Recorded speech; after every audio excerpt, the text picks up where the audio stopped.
Salut, bienvenue dans Jeu de Puissance, on va parler du Canadien de Montréal. Et oui, le Canadien de Montréal qui était en finale il y a 2 ans de cela, en finale de Stanley Cup, et qui s'est retrouvé dernière de la NHL la saison dernière. Une saison catastrophique où ils étaient à peu près derniers dans toutes les statistiques. Donc le Canadien de Montréal qui est en reconstruction, il y a eu vraiment du grand ménage. On a viré le directeur général, Marc Bergevin, l'entraîneur est parti ensuite. Donc on a un nouveau entraîneur et un nouveau directeur général. Ken Hughes, c'est le directeur général, l'entraîneur qui a pris ses fonctions lors de la saison dernière. C'est Martin Saint-Louis qui a 3 ans devant lui pour construire cette équipe. Et oui, car cette équipe est en reconstruction. On a fait partir des joueurs qui étaient des vétérans comme Jeff Petrie.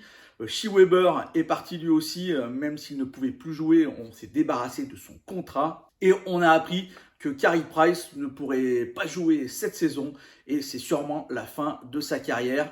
Donc on est en reconstruction, on est en train de découvrir une nouvelle équipe, on va utiliser beaucoup d'échanges pour récupérer des choix de draft. Et d'ailleurs le Canadien de Montréal a eu le premier choix de ronde de la dernière draft et ils sont allés chercher un jeune Slovaque, Juraj Slafkovský, alors je ne sais pas si je le prononce bien, mais donc ce jeune Slovaque qui jouait la saison dernière en Liga, donc en Finlande, qui s'est fait remarquer lors des Jeux Olympiques et des Championnats du Monde. On attend énormément de lui du côté du Canadien de Montréal. Moi, je vous avoue que je suis un peu plus sceptique. J'ai la chance d'avoir quelqu'un qui peut regarder quelques matchs de Liga assez régulièrement et il n'a pas été emballé par ce joueur. Donc, j'attends de voir les qualités de cet ailier gauche qui a été pris en premier par le Canadien de Montréal.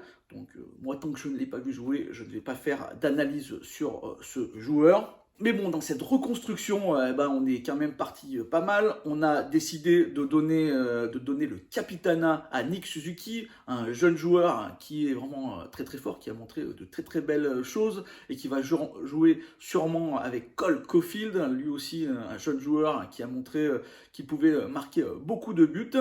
On est allé chercher Kirby Dash du côté des Blackhawks de Chicago, on lui a donné un contrat.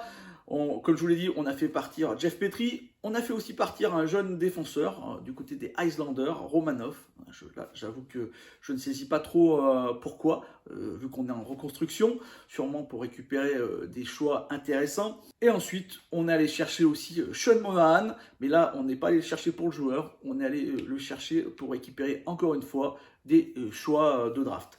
Donc on est en pleine reconstruction, je pense qu'il faudra attendre 3, 4, 5 ans pour voir cette équipe de Montréal de nouveau performer comme elle a pu le faire lors d'années passées. Et donc on va laisser un peu de temps à cette équipe pour voir ce qu'elle vaut. Mais on va quand même regarder le roster comme on a pris l'habitude. Du côté de l'attaque, comme je vous l'ai dit, on aura une sorte de mélange entre jeunes joueurs et joueurs vétérans. On aura Cole Caulfield et Nick Suzuki qui pourront très bien se marier avec Mike Hoffman. On aura aussi Kirby Dash qui va jouer avec Dadonov qui lui vient des Golden Knights de Las Vegas. On aura aussi Brandon Gallagher qui est peut-être déçu de ne pas avoir eu donc ce capitanat, mais je pense que le connaissant, il va encore tout donner. C'est un vrai lion. On n'aura pas le Byron s'il n'est pas blessé.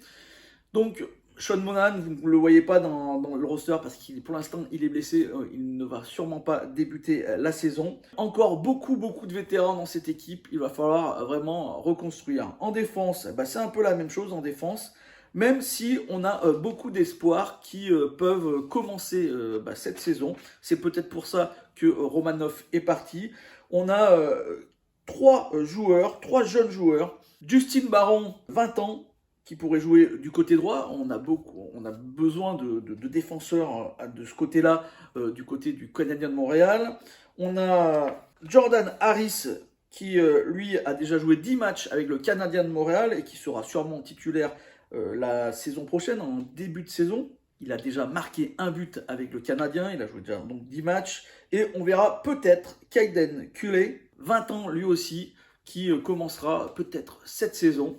Je ne l'ai pas mis dans le roster, mais il est possible qu'il commence. Donc, en termes d'espoir, on a quand même un bon vivier du côté du Canadien de Montréal et on verra sûrement jouer ces jeunes joueurs vu que la défense, elle aussi, commence à être vieillotte et on a besoin un peu de renouveler cette défense. Du côté des Canadiens, comme je vous l'ai dit, Carey Price ne jouera pas de la saison, et oui, c'est sûrement la fin de sa carrière. On aura le même duo que la saison dernière, qui n'a pas été exceptionnel, on peut le dire, hein, mais bon, personne n'a été bon la saison dernière du côté des Canadiens de Montréal.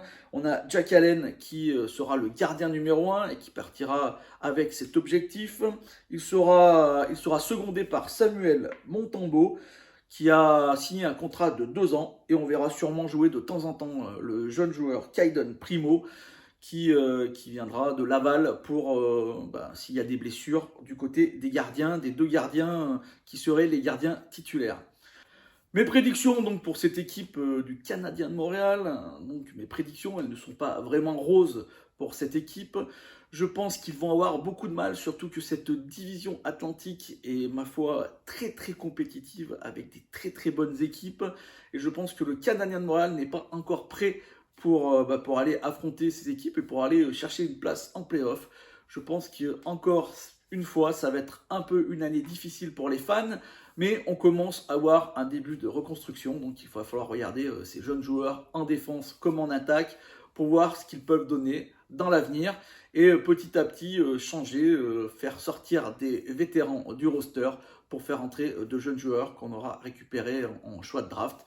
Donc, je pense que les fans des Canadiens de Montréal vont avoir encore quelques années difficiles avant de revoir une équipe compétitive. Voilà, j'espère que cette petite vidéo vous a plu. Si c'est le cas, n'hésitez pas à me faire un petit like, un petit commentaire ou à la partager. Et moi, je vous dis à demain pour parler des Predators de Nashville. Allez, ciao!